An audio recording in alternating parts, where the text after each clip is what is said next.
John, over to you, and congratulations on this lovely piece. Good evening, ladies and gentlemen. I think the future looks good, and I think once we're out of the European Union, we will discover all sorts of opportunities that present themselves to us that we were prevented from doing or we were impeded in doing by our membership. I feel I'm rejoining the British economic establishment after many years of isolation and disagreement with them. My disagreements with the British economic establishment, I think, have all been about the issue of the impact of the European Union upon the UK economy and our relationship with the EU. And they began in the 1980s when I was the chairman of a large industrial corporation. I was a member of the CBI through that corporation, and they decided to back membership of the European exchange rate mechanism, a scheme to take over our monetary policy, which we'd been doing perfectly well for ourselves in the early 1980s, and subcontract it to the European Union, and we would have to accept as guidance the Deutschmark rate in order to decide when to raise and lower interest rates. And I thought this was a mad idea. I wrote a pamphlet explaining that it would either lead to a great inflation or to a great recession. I was wrong because it led to both. One followed the other, but the British economic establishment thought that the ERM was a marvellous idea. And they wanted to sign us up to it. I had to take my company out of the CBI because they refused to go neutral. I pleaded with them and said, this is a deeply damaging policy which will smash the profits and the employment opportunities of your members. Can you not at least be neutral on it? But they couldn't even be neutral on it. They said the most important thing in the world to them was to help argue the case, to join this dreadful thing. And of course, we then had the inflation, and we then had the big recession. It was the recession which meant that the Conservatives subsequently, when we got to a general election, lost office and stayed out of office for 13 years in any form, and they stayed out of office for 18 years as a majority government. So deep was the damage that this madcap scheme did.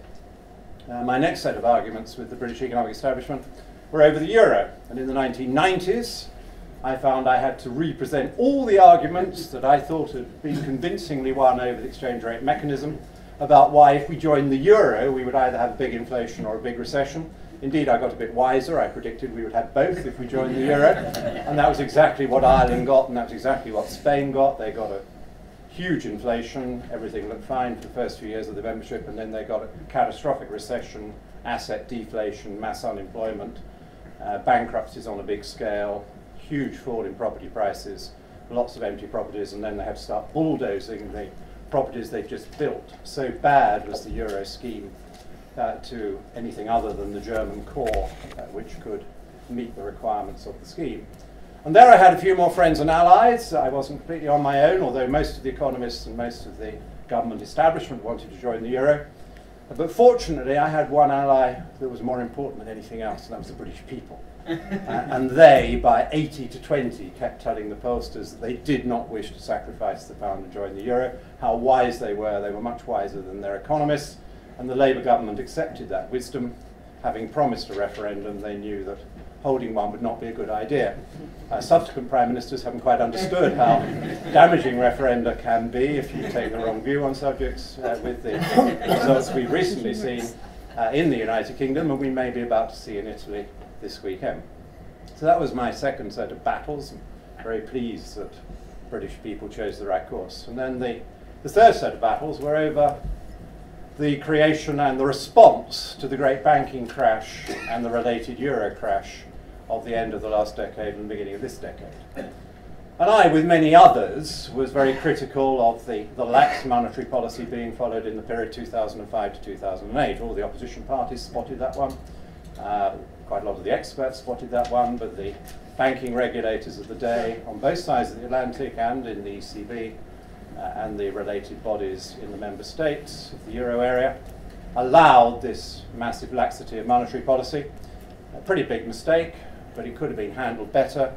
They then made a second big mistake, which very few people, even today, think was a mistake, and that was they lurched completely the opposite direction and decided to smash the banks and the whole place up by demanding huge quantities of cash and capital which the banks couldn't lay their hands on. by hiking interest rates by creating an enormous monetary crunch. I liken it to driving the car with one foot flat on the accelerator pedal and one foot flat on the brake, and that was what they decided to do once they'd crashed the car by putting the foot on the brake too prominently, because they then decided to create and print a lot of artificial money to have an asset price bubble in the price of bonds and related assets as their contribution to stabilizing after the crash they created. So I found myself in disagreement with both sides of that. But the great news is that the United Kingdom now can detach itself from the future risks and liabilities of the euro area and can get on with running its own domestic policy. We more or less have our own monetary policy now. We still have to resist getting dragged into liabilities of the euro scheme. It wasn't so long ago when we were made to join a loan to Greece, even though we were meant to have some kind of opt-out from joining loans to difficult parts of the eurozone. But above all, we can dump the Maastricht criteria and the debt requirements and the fiscal deficit controls and all the other things, because we're part of the European semester and we're meant to adhere to the Maastricht criteria, and we can have our own sensible policy. And I strongly support the government now saying, with interest rates as low as they currently are, it makes quite a lot of sense to borrow reasonable sums of money long term at very low interest rates to invest in energy and water and transport infrastructure, because we are chronically short of good infrastructure, and it should be productivity raising and it should produce a return. I hope much of it can be financed in the private sector, but it might even be possible for the public sector to make a profit against the extremely low interest rates that they can currently borrow at. And there are compromise positions which the government is also using and looking at, whereby they can offer some kind of guarantee to get the cost of capital down for the private sector borrower for specific or limited risks or periods, which may be a way of helping create that extra infrastructure. The big opportunity that I think is obvious now when we leave the European Union is import substitution. Because there is a vulnerability, as the Governor of the Bank of England constantly likes to remind the world, in running a large balance of payments deficit. And if you look at our balance of payments deficit in 2015, it has three main elements in it. The first element, which the Governor doesn't ever seem to want to challenge or do anything about, 1/4 of our deficit is represented by the payments we make to the European Union and don't get back, and by the overseas aid payments we make. And so we could immediately halve that by dropping the EU payments, and on the overseas aid payments, where the government wishes to maintain its overseas aid programme, we could do rather more of the spending on domestic goods and services where they have to be supplied by a country other than the one you're trying to help, instead of buying them through European procurement rules and charging them to the balance payments. So we could make a big impact on the 25% of our balance payments deficit, which is government transfers and government foreign purchases.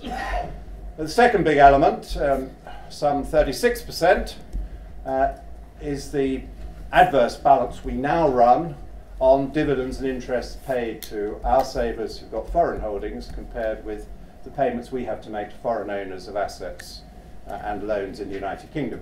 And that won't immediately be transformed, because clearly all the time you're running a deficit, that's going to get worse, because the foreigners will buy more and more claims on Britain, or they'll lend more and more money to Britain all the time you're running a big balance payments deficit, because it's the only way you can finance the deficit. But as we gradually get the deficit down, so then the problem begins to abate. And that's where infrastructure spending could be more intelligently organised. Because, for example, I wasn't a fan of allowing the Chinese to provide $5 billion of financing for the Hinkley project. And then the British taxpayer and electricity consumer is going to have to pay, over a very long period, huge flows of money out over our balance payments to service that debt and to reward the shareholders with profit share. Wouldn't it be much better if that had been financed internally in the United Kingdom? So if you owe the debt to yourself, the money flows around in your own country and helps create jobs and prosperity more directly than if you allow the money to flow out. And then the third element, the one that most people think of as being the balance payments deficit, is the balance payments deficit on trade. And there, of course, it's fascinating. If you take the rest of the world, other than the EU, we are in surplus, modest surplus with the rest of the world overall. And if you take the rest of the EU, we have a modest surplus on trade and services, it is true, but we have a massive deficit on trading goods with the rest of the EU, and that is the area where we need to turn our attention. We are importing large quantities of building materials. Well, why can't we get forward to the position we were in 20 or 30 years ago, where building materials were too heavy and difficult to lug around, and you actually produced your own in your own country? We need more brickworks, more tile works, more block works, more cement works, all the other things which we're perfectly capable of doing for ourselves. Unbelievably, we have a deficit on trade in fish, and we have what was once one of the best fisheries in the whole world, but we decided to give a lot of our fish away to big industrial foreign trawlers. And so not only did we not get the benefit of that fish, because they took it as their share of our fishing ground, but they so denuded our fishing ground of fish that we then had to impose very tough quotas on future fishing, so that we couldn't even pull enough out of the sea for our own purposes in a fishing ground that was once teeming with fish and quite capable of sustaining our fish eating habits and giving us something to export. Let's take agriculture, where the policies are very dominated by European Union rules and regulations. Once we can have our own agricultural policy again, all sorts of things will be possible. I was talking this evening to experts on cut flowers. We once supplied most of our own cut flowers, and I think it's the kind of thing you want to travel many miles with. They're surely better fresh near where you've cut them. But practically all our flowers come in from Holland now. We've allowed Holland to take over all the growing and procuring and the wholesaling and the market dealing and the trading and the trucking, and so we've got practically none of the value added now in the flower trade, where we used to control the whole thing. And I'm told that certain tax and regulatory requirements have driven it to the Netherlands, and we will be able to switch quite a lot of that back when we can have a policy here at home that makes sense for our flower industry. If you take the building materials, how can the government achieve more in that area? Well, the government is a very large buyer of new homes, and is going to be a bigger buyer of new homes, and it should be an intelligent buyer of those new homes, and it should expect those building the homes for it to be procurers of United Kingdom building materials, and that will provide the finance through the money we're paying for the homes in order to put up that extra factory capacity. Persimmon, I'm pleased to say, has just put in a new blockworks because of its own demand profile, and it sees the advantage. Now we've had something like a 12-15% devaluation. We are that much more price competitive, and so it should be quite possible for these things to start to work in our favour. The pamphlet also asks, why has the economics profession done so badly at forecasting all these things? And they have actually got considerably worse at forecasting these things. And I think it's because so many of the forecasters are completely wedded to the idea that the European Union is a source of prosperity rather than a source of law and tax and complexity. And they really do believe this thing called the single market is a precious gem which can guarantee our prosperous future. So I did some work on this prior to the referendum, and it's very interesting that the UK growth rate from 1972, when we joined the EEC as it then was, to 1992, when they got round to completing their single market, as they called it, was actually slower than the growth rate had been from 1945 to 1972. And then the single market was completed. It was actually only completed in goods, but they called it completing the single market in 1992. If you take 20 years from the introduction of the full single market, the growth rate fell again. And so there is absolutely no evidence from the growth rates that we got this huge boost out of either going into the EEC in the first place or being in the so-called single market. And of course the single market in 1992 coincided with what was then really an integral part of the single market, the exchange rate mechanism money control system, which was the main reason we had such a dreadful start in the single market with a very big recession at the beginning of the time period when we were in it. And if we look at their more recent experiences, it's as if they had a sort of an emotional spasm on June the 25th, June the 26th. And what they did, the economics profession, was most extraordinary. they rushed out confidence surveys. And so if you take the famous market survey, which people put a lot of store by, they actually brought forward the date of the survey to capture the worst mood possible amongst the large businesses. They rushed it out. They got back terrible figures saying that everybody didn't have any confidence anymore. And so they gave it maximum publicity and said, there you are, that's what you voters have done who dare to say we should come out of this thing.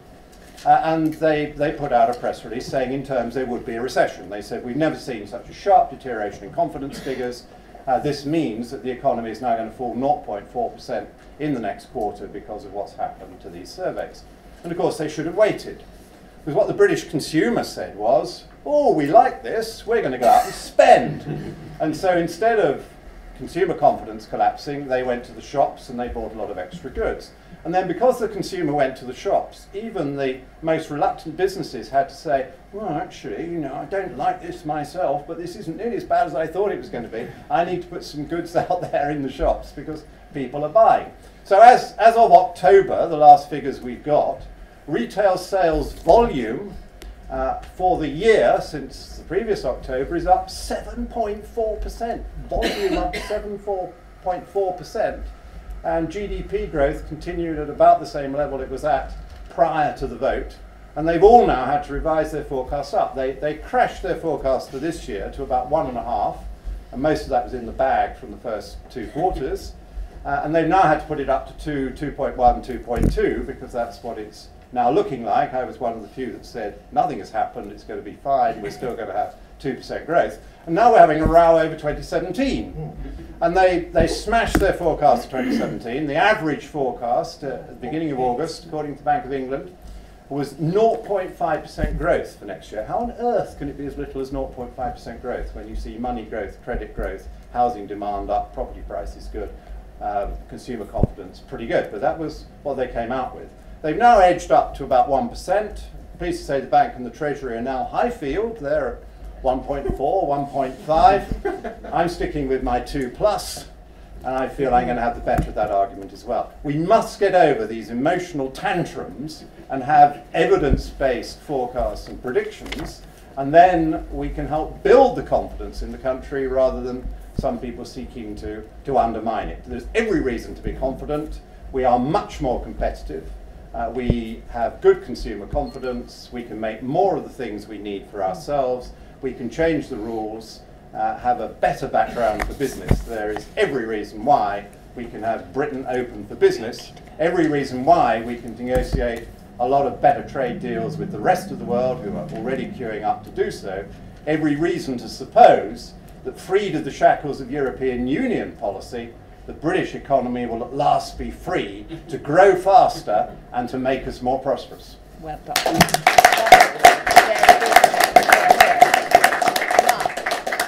Lord Flatt. I agree with virtually all that he has to say, and I just comment that I've only ever written one book in my life in '87, which was called All You Know About Exchange Rates, and actually sold 14,000 copies, amazingly. And it said in very simple terms that if Europe was going to have a common currency, and if there was sufficient major difference between the economies of Europe, it was bound to be a disaster. And indeed, it specifically made the point that Italy could really only keep going by devaluing 3 or 4% every 2 or 3 years. And of course, what has happened has been an absolute disaster for Europe. I will come back to this anon, but we've all been watching a major Italian banking crisis gather momentum. We read stories in the paper now of ladies who've gone to the bank to try and get their money out and they can't. The EU rules have prevented the Italian government from supporting its banking system. We have this vote coming up, and I think there is, some chance that the EU is going to be overwhelmed by a major financial crisis before we even start our negotiations. Now, I think the other thing that John pointed out, so often when there's something that you can't do, or something obvious that you should be able to do, and you dig and you find at the base of it there's some wretched European regulation. I mean, a small example, a friend of mine has developed a very successful boys' club in Battersea, got the local authority involved, built a super building, and other clubs want to use it when it's not in use by the club owners. What he discovers is that if they accepted any rent, they'd have to repay all the VAT they saved when they started building it. So it's against what we agreed with the EU in terms of VAT deals. One particular thing, I'm chairman of the EIS Association. I think many of you will know the Enterprise Investment Scheme provides incentives to put high-risk equity money into SMEs. It's resulted in about 17 billion being invested in SMEs, and it's one of the reasons why we're doing so well with small companies. What do we find? The EU Trade Commissioner doesn't like the scheme, wants to get rid of it, says that it could be against EU state rules, and has made it extremely complicated, and for the time being obliged us to close it down in 2025. We completely failed to succeed in pointing out to her this was stupid, and we've got to live with the problem she's caused for the meantime. Now, to me, there is a pretty obvious, sensible deal to be done with Europe, which is in essence free trade in goods and certain services, not financial services, perhaps somewhat along the lines of Canada. The city, I believe, will be able to manage perfectly well with equivalence arrangements, which Barney is going to talk about anon, and without that involving having to make contributions to the EU or sign up to free movement of people. And again, as John said, the single market isn't that wonderful. What it really is a protected market, protected by regulation, which only large oligopolies can afford the costs of participating in. And when John was doing his stuff, I did about 16 city debates on Brexit. And it was extraordinary in that when we were, the audience were from the large investment banks, they were all frightfully keen on remaining. When the audiences were entrepreneurs like Rick Johnson, they were all frightfully keen on leaving. And I suppose if I were a large investment bank, it would suited me, the single market suits me. I've got a protected market and I've got an oligopoly to boot, and that's why the charges are so high, and that's why the employees of such businesses perhaps earn more than they ought to. Anyway, other point raised by John, yes, to address the productivity issue, to increase our growth, we need to have a bigger manufacturing sector. And the main reason for its contraction, I think, has been that sterling has been too strong, as well as various EU factors. And I think it's ironic that just when virtually every economy in the world, including China, is desperately trying to find a way to depreciate their currency, we get it handed to us on a plate just at the right time. And there's masses of scope to do things. John talked about quite a lot of them, but even the textile industry. I was talking to... Sorry. I was talking to actually an Indian friend of mine who was a major supplier of women's clothing to all the US and UK chains, mostly made in China and India, and he was making the point that now he's moving to have some stuff manufactured here again, and it's become more competitive. I think, yes, there was one other point I wanted to pick up, maybe it'll come later.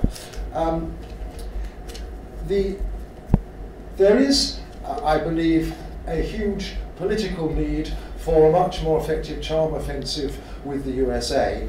I think it is quite possible the EU may play silly for all sorts of reasons.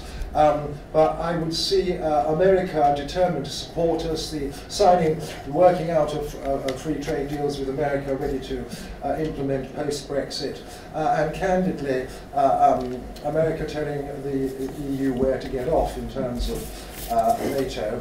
I think America could be a very useful and supportive ally of us, which I think we need, and I think the new president anyway rather feels that way anyway.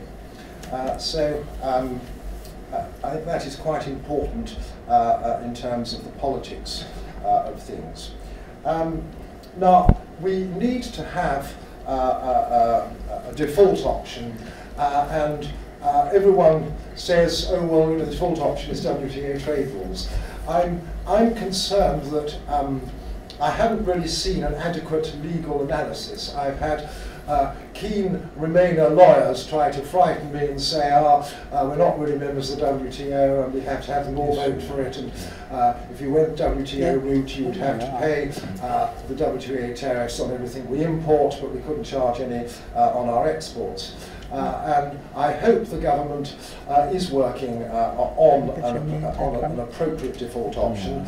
And Barney was just saying to me, I said to him, do you know anyone who actually knows this territory backwards and can actually research it and accurately peg it down? And he tells me there's someone called Tim Cook at City UK, so see what he might have to say on the subject. But I think it needs a paper.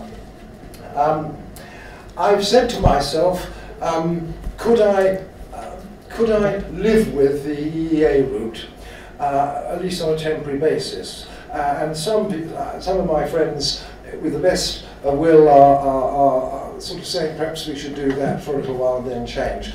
I conclude that that is simply not on.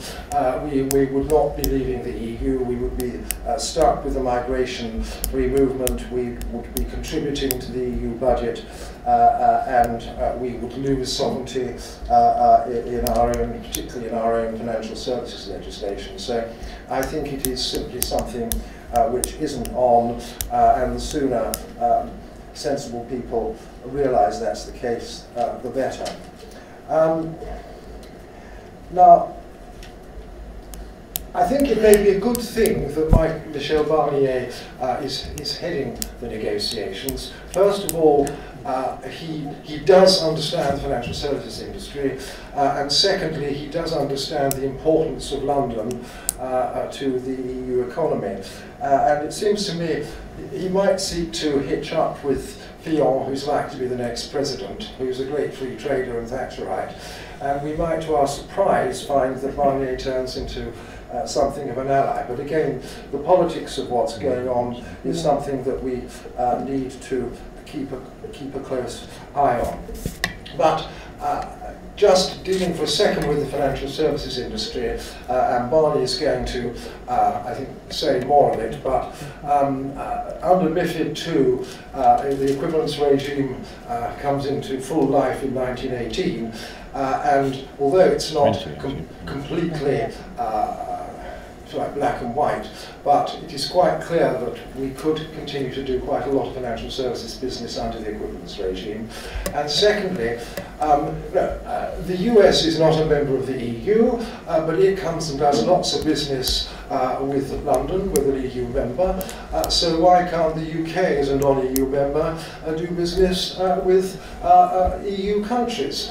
And I fail to see if their businesses wish to come to London to secure quite a lot of financial services, that unless the EU became monstrously aggressive and passed laws banning such things, which is pretty unthinkable, I can't see why London can't continue to be a highly successful financial centre like Hong Kong or like Singapore. Howard, I'm going to ask you to wrap up so we get Barney onto the centre. Excellent. Right. Your timing is perfect. John, I repeat, fantastically good paper, and make sure the Treasury listen to you. Thank you. Thank you very much.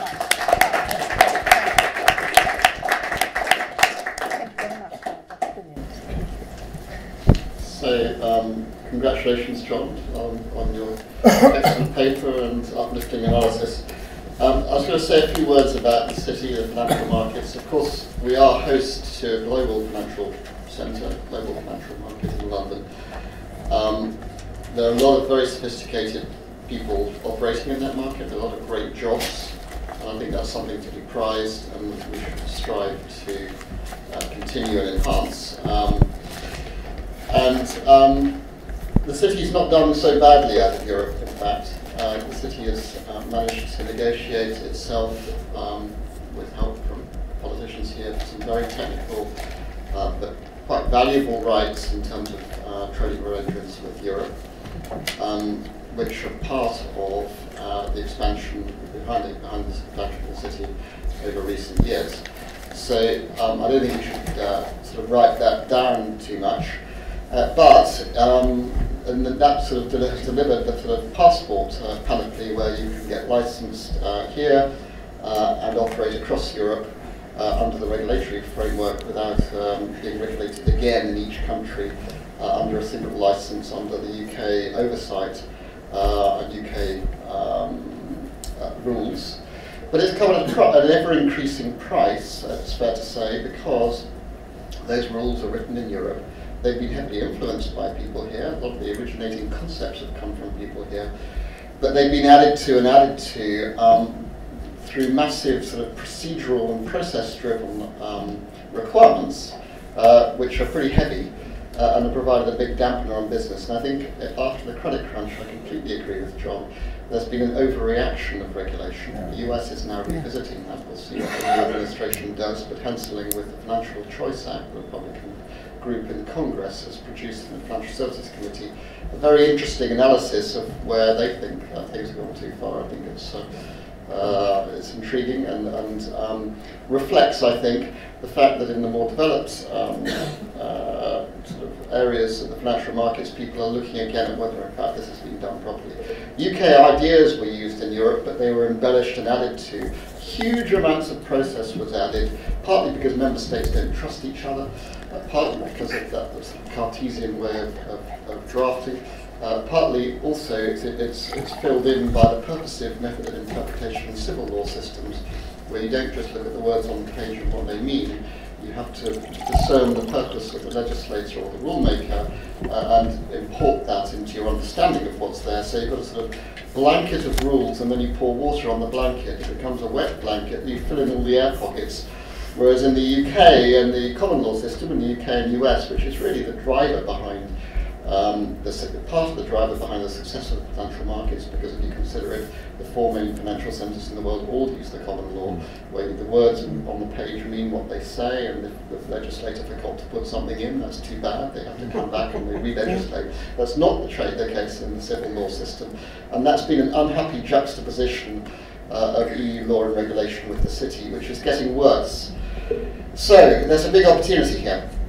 And we must seize the opportunity and make the most of it for the city, and in fact make the city more successful than it is right now. And the opportunity is to cut a deal with the EU where the arrangements are as good as the right arrangements going forward. And the way to do that is to take a concept in existing EU laws called equivalence, where if laws of other countries were equivalent, not identical to European laws, based on global standards, there is the same sort of phenomenon as the passport, that you get licensed here and that you apply the laws here, and they will take your word for it, as it were, in Europe, and we would do the same for them, that we're supervising properly, and if banks come in here, we would have to take the word of it from the ECB that they're supervising their institutions properly. And there will be mutual access.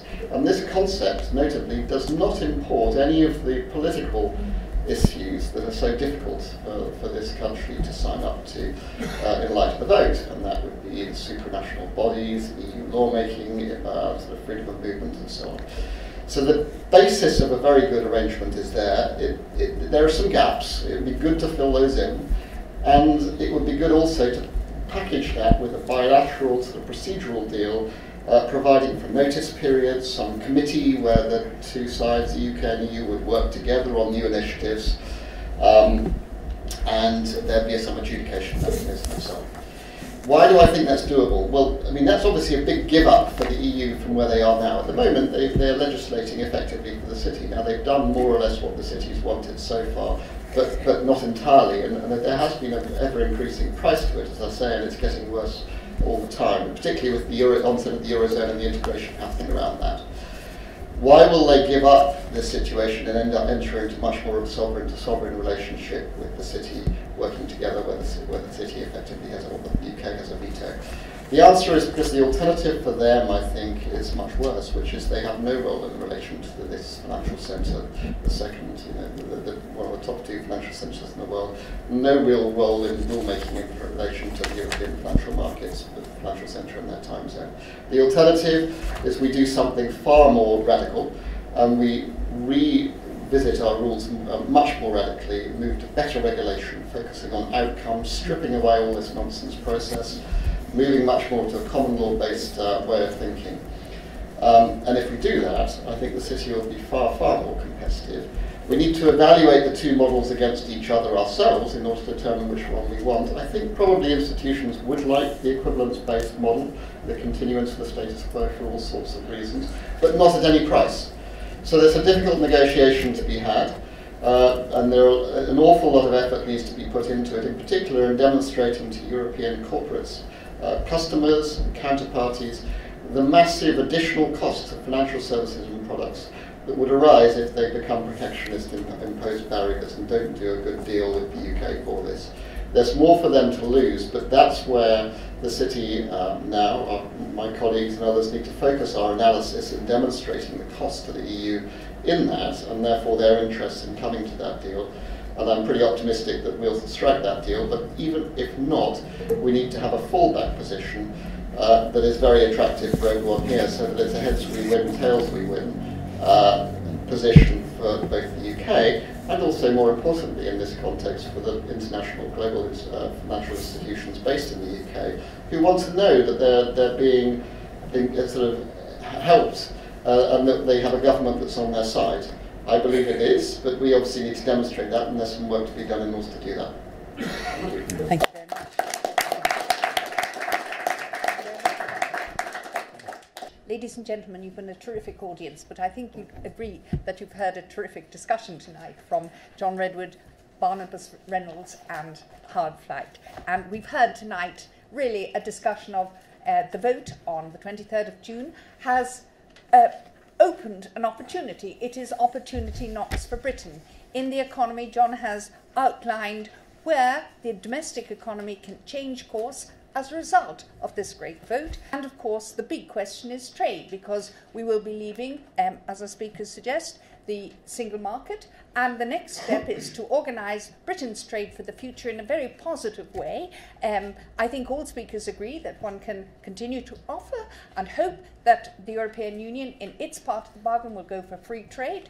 But you've heard very distinguished people making the case for what would happen if the European Union didn't want to continue with free trade with Britain as a trading partner outside the single market. And these two specialists in the area have explained that actually the current legal arrangements for financial services with the European Union are not necessarily good for our financial services, and there are better ways of doing it. So John, you have given us an opportunity knocks. We want to congratulate you, and I wish this very well, and I hope Her Majesty's government will now take hope and counsel from you, and indeed from the others. Congratulations. Thank you.